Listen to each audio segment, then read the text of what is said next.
मधुबन के बाबा, मधुबन के बाबा मुरली वाले, आपका क्या कहना, आपका क्या कहना। ओम शांति। आज 7 अक्टूबर 2021 के साकार मधुर महावाक्य हैं। आज मीठे मीठे बाप दादा बोले, मीठे बच्चे, हियर नो इविल, एक बाप से ही सुनना है। ग्रस्त व्यवहार में रहते कमल फूल समान रहना है। बाबा ने कहा, मीठे बच्चे, हियर नो इविल, एक बाप से ही सुनना है। ग्रस्त व्यवहार में रहते कमल फूल समान रहना है। और बाबा ने आज हमसे प्रश्न पूछा है कि किस खेल को यथार्थ रीति जानने वाले बच्चे कभी मूंझ नहीं सकते हैं। और उत्तर में बाबा ने हमें समझाया कि दुख और सुख, भक्ति और ज्ञान का जो खेल चलता है, उसको यथार्थ रीति जानने वाले कभी मूंझते नहीं। तुम जानते हो, भगवान किसी को दुख नहीं देता, वह है दुख हरता सुख करता। जब सभी दुखी हो जाते हैं, तब दुखों से लिबरेट करने के लिए वह आते हैं। और आज मुरली का गीत है, यह कौन आया आज सवेरे सवेरे। ओम शांति। बच्चों ने क्या सुना? क्या सुना? भक्ति का गीत। बाबा कहते हैं भक्ति को अंग्रेजी में फिलॉसफी कहते हैं। टाइटल मिलते हैं ना, डॉक्टर ऑफ फिलॉसफी। अब फिलॉसफी यानी कि भक्ति तो छोटे बड़े मनुष्य सब जानते हैं। कोई से भी पूछो कि ईश्वर कहाँ रहते हैं तो कह देंगे सर्वव्यापी है, हर जगह में है, कण कण में है। तो बाबा कहते हैं ये भी फिलॉसफी हुई ना। अब शास्त्रों की कोई भी बात बाप नहीं सुनाते हैं। कोई भी भक्त को ज्ञान सागर नहीं कहेंगे। न उनमें ज्ञान है, न ज्ञान सागर के बच्चे हैं। क्यों नहीं है ज्ञान सागर के बच्चे? क्योंकि ज्ञान सागर बाप को नहीं कोई जानता, जानते ही नहीं उनको, ना अपने को बच्चा समझते हैं उनका, है ना। तो वैसा भक्ति करते हैं। और भक्ति में क्या कहते हैं कि हम तो पापी हैं, कपटी हैं, आप मालिक हो, हम नौकर हैं। बच्चा तो समझता ही नहीं है। सब भक्ति करते हैं भगवान से सिर्फ मिलने के लिए, उसको देखने के लिए, परंतु भगवान को जानते नहीं तो भक्ति से क्या फायदा होगा? होगा कोई फायदा? जिसको जानते नहीं तो उससे बातचीत क्या करेंगे? वो हमारी हेल्प क्या करेगा? फायदा क्या देगा हमें? तो बहुतों को ये टाइटल मिलता होगा कि डॉक्टर ऑफ फिलॉसफी। उन्हों की बुद्धि में तो एक ही बात है कि ईश्वर सर्वव्यापी है, उसको फिलॉसफी समझते हैं और इससे गिरते ही आए हैं। इसको कहा जाता है धर्म ग्लानि। जो सोच हमें गिरावट की ओर लेकर जाती है तो उसको क्या कहते हैं कि वो धारणाएं नीचे लेके जाती हैं। धर्म ग्लानि कहा जाता है उसको। हम कोई भी मनुष्य से शास्त्रों का कुछ वाद विवाद नहीं कर सकते हैं। बाबा ने हमें कहा कि नहीं करना है वाद विवाद। हम कोई मनुष्य से पढ़े हुए नहीं हैं, और सब मनुष्य मनुष्य द्वारा पढ़े हुए होते हैं, इसलिए उनकी बुद्धि में मनुष्यों द्वारा सिखाई गई बातें हैं और हमें अब बाबा ने बढ़ाया है ना। तो बाबा कहते हैं वेद शास्त्र आदि सब मनुष्य ही पढ़ते हैं, मनुष्य से मनुष्य ही पढ़ते हैं, बनाए भी मनुष्य ने ही हैं। तुमको तो यह ज्ञान सुनाने वाला एक ही रूहानी बाप, वह एक ही बार आकर समझाते हैं। तो अब हमको कोई मनुष्य से कुछ भी सीखना नहीं है। बाबा ने क्लियर कट बोल दिया हमको अब स्पिरिचुअल बाप से ही सुनना है। बाबा कहते तुम सबको अब स्पिरिचुअल बाप से ही सुनना है। और सुनने वाले हैं रूहानी बच्चे, आत्माएं। वह सब मनुष्यों को सुनाते हैं और ये है रूहानी बाप का ज्ञान, वह है मनुष्यों का ज्ञान। यह बाबा भी ब्रह्मा बाबा की कर रही, साकार मनुष्य है ना, तो बोलो रूहानी बाप इस द्वारा सुनाते हैं। हम रूह सुनते हैं, हम रूह फिर शरीर द्वारा और को सुनाते हैं। यह है रूहानी ज्ञान। बाकी सब है जिस्मानी। भक्ति में जिस्म की पूजा करते हैं, बाप कहते हैं तुम अपने को मनुष्य या भगत न समझो, अपने को आत्मा समझ मुझ बाप को याद करो। तुम आत्माएं भाई भाई हो। गाया हुआ भी है क्या कि आत्मा परमात्मा अलग रहे बहुकाल। तो हमको कोई भी मनुष्य से सुनना नहीं है। कोई सवाल पूछे तो बोलो हमारा कोई शास्त्रों का ज्ञान नहीं है। हम उसको फिलॉसफी कहते हैं, अर्थात भक्ति मार्ग का ज्ञान है। सदगति देने का ज्ञान सिर्फ एक ही बाप देते हैं। सर्व का सदगति दाता एक ही गाया हुआ है। तो तुम बच्चों को कोई से डिबेट नहीं करना है, ठीक है, किसी से वाद विवाद नहीं करना है। बाप कहते हैं ज्ञान की अथॉरिटी, ज्ञान सागर मैं हूं। मैं तुमको कोई शास्त्र आदि नहीं सुनाता हूं। हमारा यह है रूहानी ज्ञान, बाकी सब है जिस्मानी ज्ञान। वह सत्संग आदि सब भक्ति मार्ग के लिए हैं और यह रूहानी बाप बैठ रूहों को समझाते हैं। इसलिए देही अभिमानी बनने में बच्चों को मेहनत लगती है। हम आत्माएं बाप से वर्षा लेती हैं।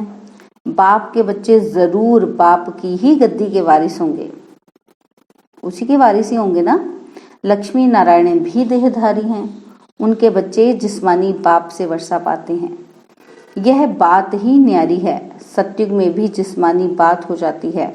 वहां यह नहीं कहेंगे कि रूहानी बाप से वर्षा मिलता है। देह अभिमान को तोड़ना है। हम आत्मा हैं और बाप को याद करना है। बाबा कहते यही भारत का प्राचीन योग गाया हुआ है। याद अक्षर हिंदी का है। तो यह नॉलेज तुमको अभी कौन देते हैं? कौन देते हैं ये ज्ञान हमें? यह कोई मनुष्य नहीं जानते हैं। जन्म जन्मांतर मनुष्य मनुष्यों से बात करते आए हैं। अभी रूहानी बाप रूहानी बच्चों से बात करते हैं। रूह सुनाते हैं, इसलिए इसको रूहानी स्पिरिचुअल नॉलेज कहा जाता है। गीता को भी वह स्पिरिचुअल नॉलेज समझते हैं, परंतु उसमें नाम कृष्ण देहधारी का डाल दिया है। बाप कहते हैं कि कोई भी मनुष्य में यह नॉलेज हो नहीं सकती। कभी भी कोई तुमसे डिबेट करते हैं तो बोलो यह है तुम्हारा भक्ति का ज्ञान, मनुष्यों के बनाए हुए शास्त्रों का ज्ञान। सत्य ज्ञान तो एक ज्ञान सागर बाप के पास ही है। वही खुद नॉलेज दे रहे हैं। उन्हें सुप्रीम बाप कहते हैं। पूजा भी उस निराकार की होती है। अगर और निराकारियों की पूजा होती है तो वह भी उनके बच्चे ही हैं। मिट्टी का शालिग्राम बनाकर पूजा करते हैं। रुद्र यज्ञ रचते हैं। तुम जानते हो वह परम पिता परमात्मा निराकारी दुनिया में रहते हैं। हम आत्माएं भी वहां रहती हैं। वह ज्ञान का सागर आकर ज्ञान सुनाए सबकी सदगति कर देते हैं। वह है परे ते परे रहने वाला परम पिता परमात्मा। सभी आत्माएं ब्रदर्स को पाठ मिला हुआ है, जो फिर शरीर धारण कर भाई बहन बनते हैं। आत्मा सब एक बाप के बच्चे हैं। आत्मा जब शरीर धारण करती है तो स्वर्ग में सुख, नरक में दुख को पाती है। यह क्यों होता है? समझाया जाता है ज्ञान और भक्ति वह है दिन और वह है रात। ज्ञान से सुख, भक्ति से दुख, यह खेल बना हुआ है। ऐसे नहीं कि दुख सुख सब भगवान ही रचते हैं। भगवान को बुलाते ही तब हैं जब दुखी होते हैं। समझते हैं वह सुख देने वाला है। फिर जब सुख का समय पूरा होता है तो फिर रावण 5 विकारों के कारण दुख शुरू हो जाता है। यही खेल है जिसे यथार्थ रीति समझना है। ठीक इसे ही रूहानी ज्ञान कहा जाता है। बाकी है सब जिस्मानी ज्ञान। वह हम सुनना नहीं चाहते हैं। हमको हुक्म मिला हुआ है। किसने दिया हमको हुक्म? परमात्मा ने, है ना। शिव पिता बाबा ने हमें हुक्म दिया है। सिर्फ मुझ निराकार बाप से ही सुनो। बाप कहते हैं हियर नो इविल। हम एक भगवान से सुनते हैं। तुम मनुष्यों से सुनते हो। रात दिन का फर्क है। बड़े बड़े विद्वान शास्त्र आदि पढ़ते हैं। वह तो हमने भी बहुत पढ़े, पढ़े हैं ना हम सब ने। तो अब भगवान कहते हैं तुमने गुरु बहुत किए हैं, अब उनको छोड़ो, मैं जो सुनाता हूं वह सुनो। भगवान है ही निराकार, उनका नाम है शिव, अभी हम उनसे सुन रहे हैं। बाप खुद अपना परिचय और अपनी रचना के आदि मध्य अंत का परिचय देते हैं। फिर हम सबसे शास्त्रों आदि की बातें सुने ही क्यों? जब बाबा ने हमें परिचय दे दिया तो हम शास्त्रों की क्यों सुने? हम अपनी रूहानी नॉलेज सुनते हैं और बाबा हमें रूहानी नॉलेज सुनाते हैं। बाबा कहते उनको बोलो सुनना है तो सुनो, मूंझने की तो बात ही नहीं है। सारी दुनिया है एक तरफ और तुम कितने थोड़े हो। बाप आप कहते हैं मुझे याद करो तो तुम्हारे ऊपर जो पापों का बोझा है वह उतर जाएगा और तुम पवित्र बन जाएंगे। जो पवित्र बनेंगे वही पवित्र दुनिया का मालिक बनेंगे। अभी पुरानी दुनिया बदलनी है, कलयुग के बाद सतयुग आना है। सतयुग है पावन दुनिया और कलयुग में ही मुझे बुलाते हैं। क्या कहते हैं कि आकर पावन दुनिया बनाओ। सो मैं अब आया हूं, मामेकम याद करो। अब दुनिया बदल रही है, यह अंतिम जन्म है। इस पुरानी दुनिया में आसुरी राज्य खलास हो, राम राज्य स्थापन हो रहा है। इसलिए अब अंतिम जन्म ग्रस्त व्यवहार में रहते कमल फूल समान पवित्र बनो। यह विषय सागर है ना, कमल फूल पानी के ऊपर रहता है। तो अब तुम ग्रस्त व्यवहार में रहते कमल फूल के समान पवित्र बनो। तुम बच्चे जानते हो हम राजाई स्थापन कर रहे हैं। अभी सारी दुनिया बदलनी है। वह धर्म स्थापक सिर्फ अपना अपना धर्म स्थापन करते हैं। पहले वह पावन होते हैं, फिर पतित बनते हैं। सतगुरु तो एक ही सदगति दाता है। बाबा कहते कि मनुष्य गुरु करते ही तब हैं जब सदगति में जाना चाहते हैं। जब पाप बहुत होते हैं तब रूहानी बाप ज्ञान सुनाते हैं। भक्ति का फल ज्ञान तुमको भगवान से मिलता है और कोई नहीं दे सकता। भगवान कोई भक्ति नहीं सिखाते हैं, वह तो ज्ञान देते हैं। कहते हैं मामेकम याद करो तो तुम्हारे विकर्म विनाश होंगे और कोई पावन बनने का रास्ता ही नहीं। नई दुनिया में सब स्वर्गवासी थे, अब पुरानी दुनिया में सब नरकवासी हैं। इसलिए बाप कहते हैं कि मैं सबका उद्धार करने आता हूँ। मैं ही आकर रूहानी ज्ञान देता हूँ। बाप अपना परिचय दे रहे हैं। क्या कहते हैं कि मैं तुम्हारा बाप हूँ। अभी यह है नरक और नई दुनिया को स्वर्ग कहा जाता है। ऐसे कैसे कहेंगे कि यहाँ ही स्वर्ग नरक है? जिनको बहुत धन है वह स्वर्ग में है। बाबा कहते स्वर्ग तो होता ही है नई दुनिया में, यहाँ स्वर्ग कहाँ से आया? किसी के पास धन होगा तो उनको लगता है कि स्वर्ग ही है, तो बाबा कहते यहाँ कैसे आ गया स्वर्ग? इसलिए हम कोई मनुष्यों की बात सुनते ही नहीं। बाप कहते हैं तुमको तमो प्रधान से सतो प्रधान बनना है, तो मामेकम याद करो। सारा दिन बुद्धि में यह नॉलेज रहनी चाहिए। अच्छा, मीठे मीठे सिकिलदे बच्चों प्रति माता पिता बाप दादा का याद प्यार और गुड मॉर्निंग। रूहानी बाप की रूहानी बच्चों को नमस्ते। हम रूहानी बच्चों की रूहानी बाप दादाजी को दिलवा जान सिकवा प्रेम से नमस्ते। ओम शांति। प्यारे बाबा, मीठे बाबा, मेरे बाबा, शुक्रिया बाबा, शुक्रिया बाबा, शुक्रिया बाबा। धारणा के लिए मुख्य सार है, पहला पॉइंट है कि एक बाप से ही रूहानी बातें सुननी है, किसी से दूसरी बातों का वाद विवाद नहीं करना है। और सेकंड पॉइंट है कि देही अभिमानी बनने की मेहनत करनी है। सतो प्रधान बनने के लिए एक बाप की याद में रहना है। और बाबा ने आज हमें वरदान दिया है कि बाप के हाथ और साथ की स्मृति से मुश्किल को सहज बनाने वाले बेफिक्र व निश्चिंत भव। बाप के हाथ और साथ की स्मृति से मुश्किल को सहज बनाने वाले बेफिक्र व निश्चिंत भव। जैसे किसी बड़े के हाथ में हाथ होता है तो स्थिति बेफिक्र व निश्चिंत रहती है। ऐसे हर कर्म में यही समझना चाहिए कि बाप दादा मेरे साथ भी हैं और हमारे इस अलौकिक जीवन का हाथ उनके हाथ में है, अर्थात जीवन उनके हवाले है तो जिम्मेवारी भी उनकी हो जाती है। सभी बोझ बाप के ऊपर रख अपने को हल्का कर दो। बोझ उतारने व मुश्किल को सहज करने का साधन ही है बाप का हाथ और साथ। और स्लोगन है, पुरुषार्थ में सच्चाई हो तो बाप दादा की एक्स्ट्रा मदद का अनुभव करेंगे।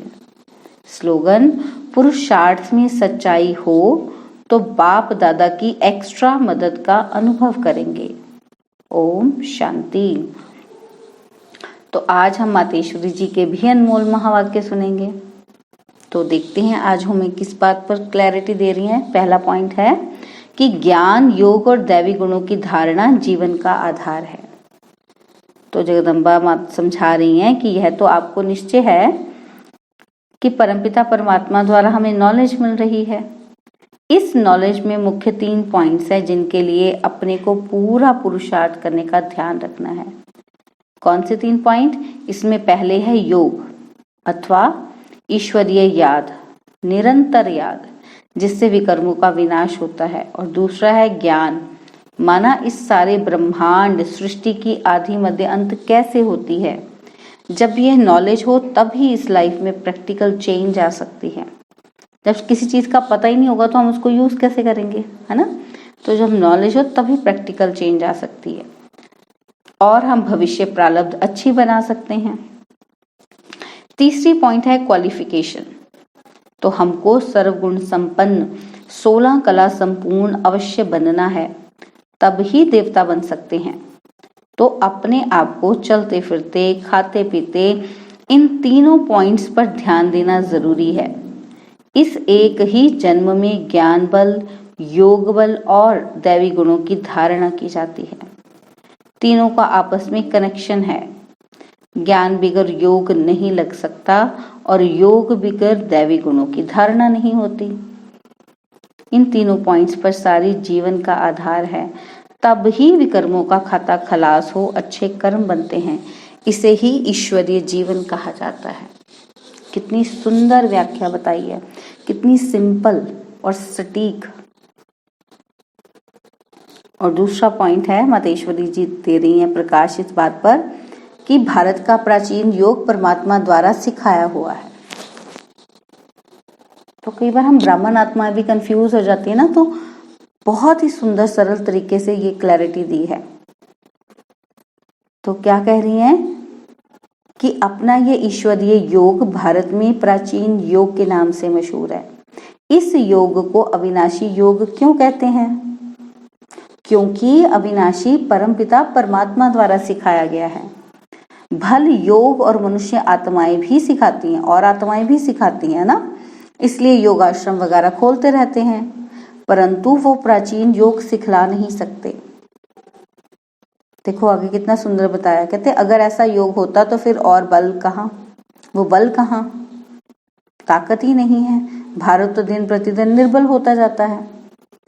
तो इससे क्या सिद्ध है कि वह योग अविनाशी योग नहीं है। जिसके साथ योग लगाना है वह खुद ही सिखला सकता है। बाकी औरों से तो योग लगाना ही नहीं है, तो फिर सिखलाएंगे कैसे? यह तो स्वयं परमात्मा ही कार्य कर सकता है, वही हमें पूरा भेद बता सकता है। बाकी तो सब तरफ कहते हैं रहते हैं कि हम योग सिखलाएंगे। यह तो हम जानते हैं कि सच्चा योग तो खुद परमात्मा ही सिखलाए। सूर्यवंशी चंद्रवंशी घराना व दैवी राज्य स्थापन करते हैं। अब वो प्राचीन योग परमात्मा आकर कल्प कल्प हमें सिखलाते हैं।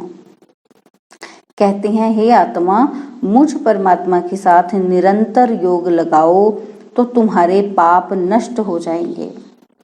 अच्छा, ओम शांति।